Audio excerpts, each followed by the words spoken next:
All right, folks, buckle up because what you're about to hear is a heated clash over one of the government's most ambitious promises, hitting an 80% employment rate. Sounds bold, right? But here's the catch.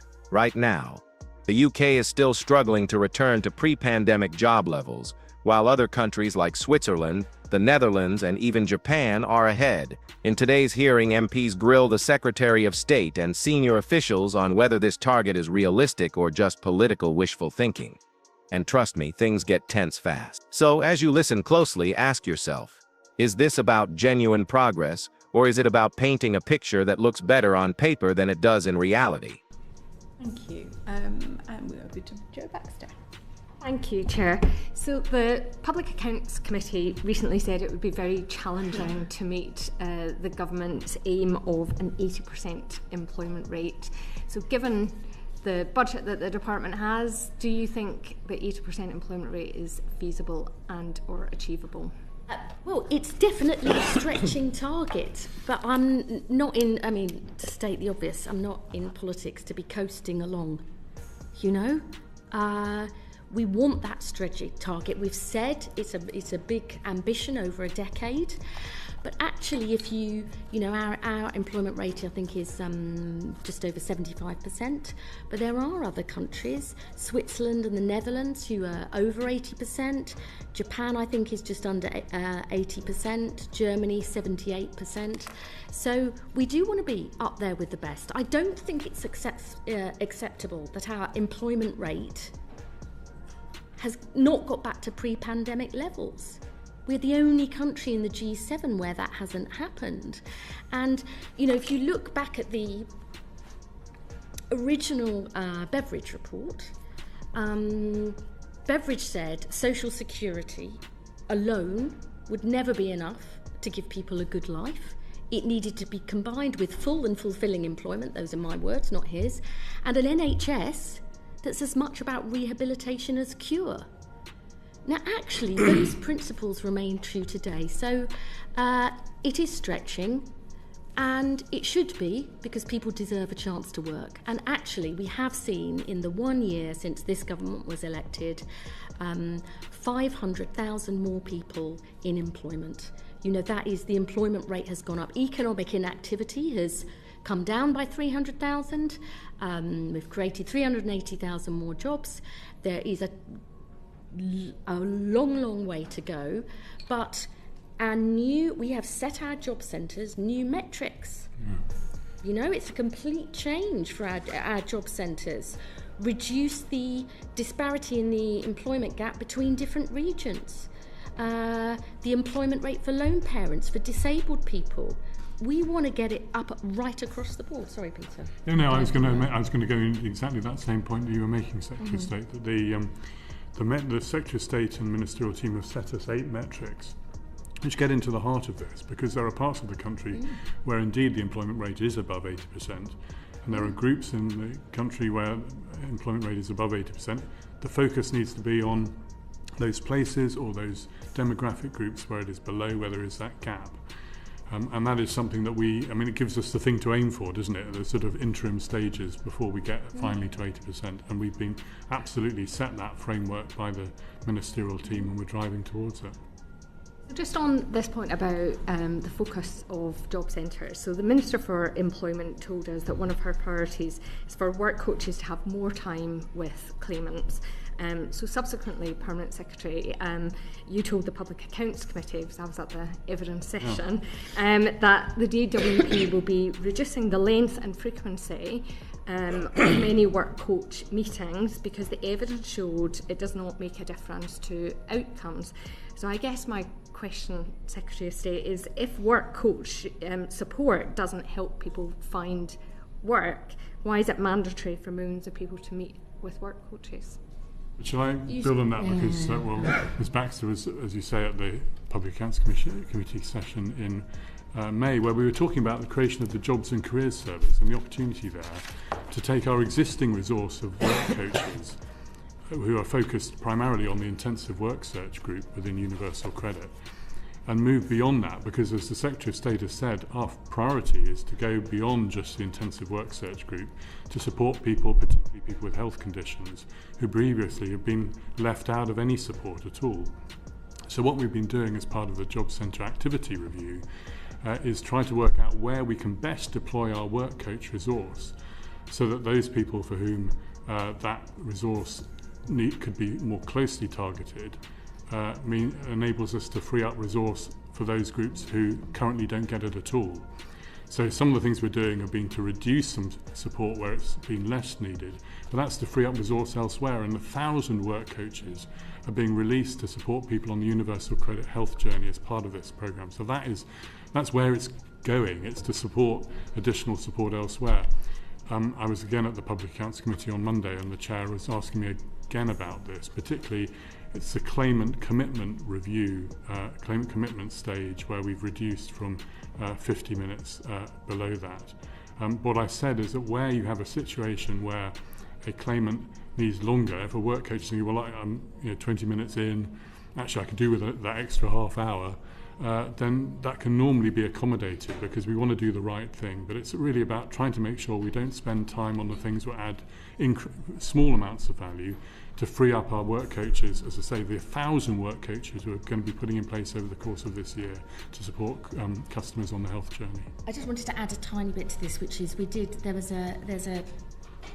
some fantastic work, additional work coach time, which is precisely to what is the evidence when we free up our work coaches to focus on those with health conditions and disabilities. And we found that just by calling, asking if they wanted to come in for a meeting, we got 3% more people into work. Now 3% sounds small, but of 2.8 million people currently out of work due to long-term sickness, that's really, really good. But even better than that, 3% more in work, but mental well-being improved. We were actually, some of them referring them on to mental health services. Financially better off. Here's where the drama really kicks in. We've just heard about work coaches, the frontline staff meant to guide people back into jobs. But the evidence reveals something surprising. Longer, more frequent meetings with job seekers don't necessarily lead to better employment outcomes. So why are millions still required to attend them? The department claims it's about reallocating resources, cutting back where impact is minimal, so they can focus more on people with health conditions or serious barriers to work.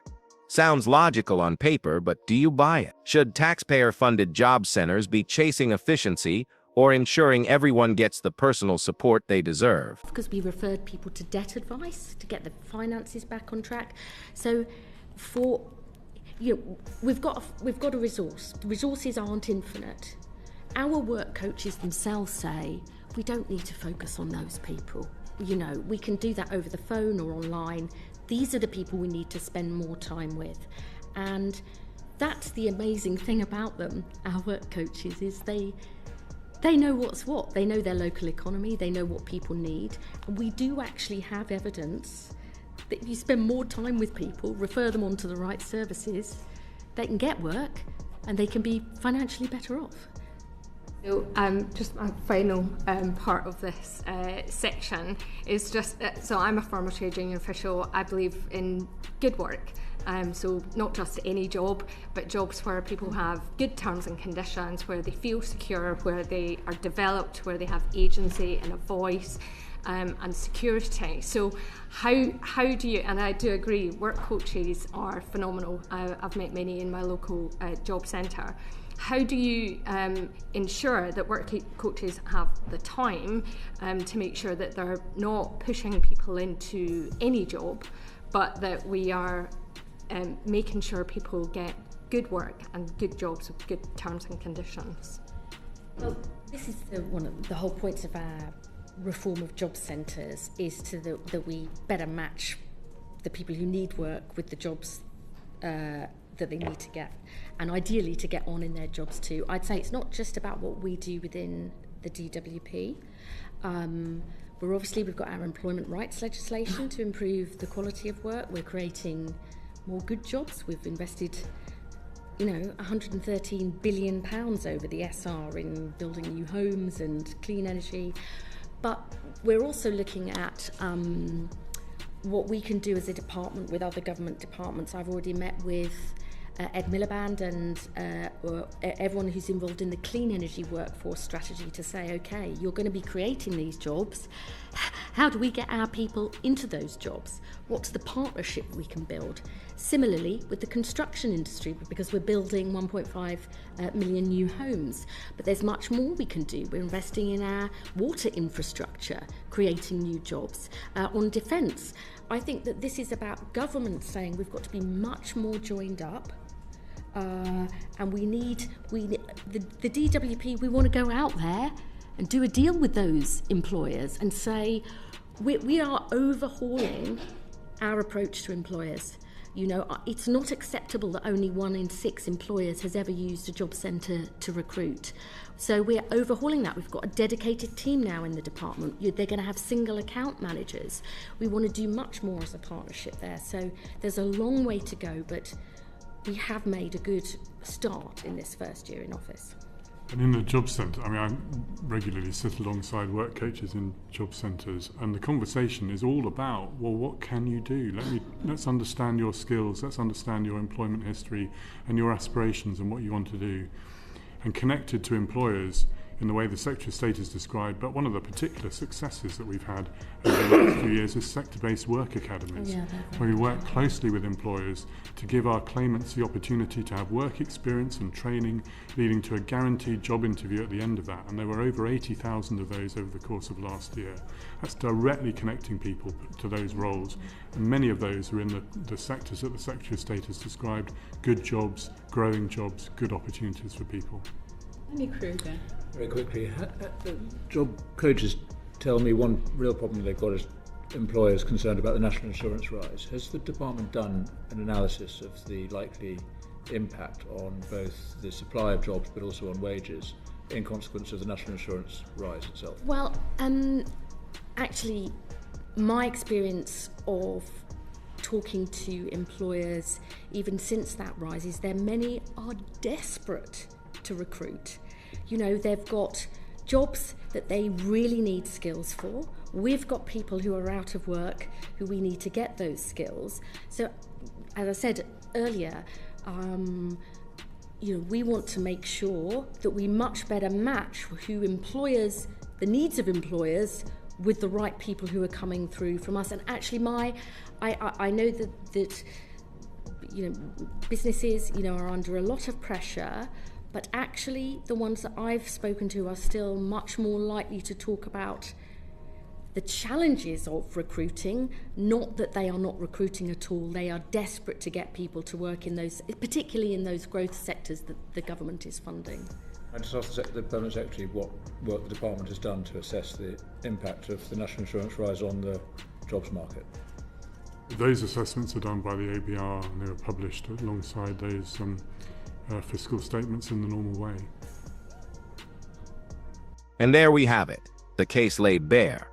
On one side, a government determined to prove it can drive the UK toward an 80% employment rate, even while facing skepticism over resources, job quality, and the impact of rising national insurance costs. On the other side, MPs pushing back, asking whether these bold promises actually match reality on the ground. It's a battle between ambition and accountability, and the tension isn't going away anytime soon. So now we'll put it to you. Do you think this government can actually deliver, or is 80% just political spin? If you found this breakdown eye-opening, hit that like button, drop your thoughts in the comments, and subscribe for more explosive courtroom showdowns.